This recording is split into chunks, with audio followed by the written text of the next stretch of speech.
Bonjour à tous et bienvenue dans un nouvel épisode de Plus belle la messe. Aujourd'hui, nous allons nous pencher sur le sens de l'Eucharistie. C'est pas un mot facile, hein?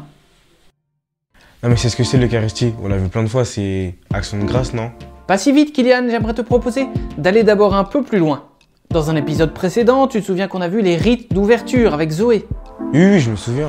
La procession, la préparation pénitentielle, le gloire à Dieu et l'oraison. Tu as bien compris. Par ces rites d'ouverture, nous sommes mis en présence du Christ, parce que dans toute la prière de l'Église, Jésus est présent. Oui, ça aussi je le sais, je l'ai appris à l'aumônerie. Je crois à un moment dans l'évangile, Jésus il dit « Quand 2 ou 3 sont réunis en mon nom, je suis là au milieu d'eux. » Bravo, tu as bien retenu. En fait, c'est exactement ça qu'on célèbre dans l'Eucharistie, la présence du Christ encore au milieu de nous aujourd'hui. Oui, d'accord, mais Jésus, moi je le vois pas. Alors comment on peut sentir qu'il est là? Alors là, il s'agit d'un mystère, c'est-à-dire quelque chose que nous n'aurons jamais fini de creuser, de découvrir, d'approfondir. Dans la foi, nous croyons que Jésus est présent quand 2 ou 3 vont prier en son nom. Il est aussi présent dans l'Écriture que l'on va lire et surtout, au plus haut degré, dans le Saint-Sacrement lui-même. Donc tu vois, dans ces différentes situations, il y a différentes manières d'être présent. Attends, tu vas trop vite là, faut m'expliquer. Comment Jésus peut être à différents endroits, sous différents modes? Ça peut pas marcher ce truc-là.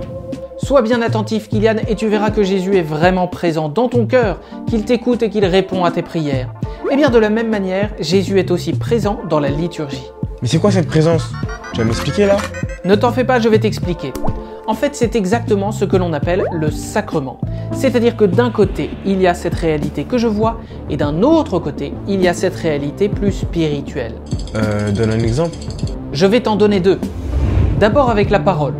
Quand tu vas à la messe et que tu entends la liturgie de la parole, tu entends d'abord des hommes et des femmes lire la première ou la deuxième lecture. Ensuite, tu entends la voix du prêtre ou du diacre qui va proclamer l'évangile. Et cependant, derrière ces hommes et ces femmes, c'est surtout la voix de Dieu que tu entends. C'est Dieu qui parle à toute l'assemblée. Ah oui, je commence à voir. Un autre exemple, l'Eucharistie elle-même. Ce que tu vois sur l'autel avant la consécration, c'est du pain, c'est du vin tout simple que tu as pu toi-même apporter dans la procession des offrandes.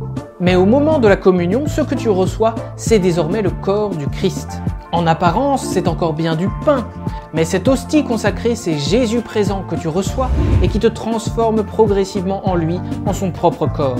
Ah ouais. Donc pour résumer, Jésus-Christ qui nous parle dans l'Écriture, c'est ce même Jésus qui a pris chair et qui se donne à nous dans l'Eucharistie. C'est quoi cette histoire de chair déjà? 1 minute, Kylian, quand je dis qu'il a pris chair, je veux dire évidemment qu'il s'est fait homme comme toi et moi pour nous transmettre la vie de Dieu. Et il donne sa vie de bien des façons. C'est ce que l'on voit dans la Passion quand on dit qu'il s'est livré pour nous. Tout cela, Jésus l'a vécu concrètement. Ouais, je comprends. Mais Jésus attend quoi de moi en fait? Eh bien, ce que Jésus attend de toi, c'est que tu ne sois pas passif et endormi, mais précisément attentif, activement présent dans cette liturgie pour recevoir Jésus dans la parole de Dieu et le recevoir aussi dans la communion eucharistique. Ah ouais, j'avais pas vu le rapport. Mais maintenant, je serai plus attentif.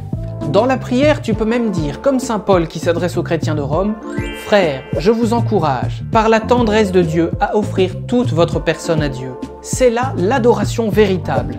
C'est d'ailleurs le sens de cette nouvelle traduction juste au début de la grande prière eucharistique. Le prêtre va dire « Priez, frères et sœurs, que mon sacrifice qui est aussi le vôtre soit agréable à Dieu, le Père Tout-Puissant. » T'inquiète, j'ai appris la phrase par cœur. Que le Seigneur reçoit de vos mains ce sacrifice, à la louange et à la gloire de son nom, pour notre bien et celui de toute l'Église. Bravo Kylian, tu vois, tu commences à t'y faire à cette nouvelle traduction. Merci à tous les servants et à bientôt pour un prochain épisode.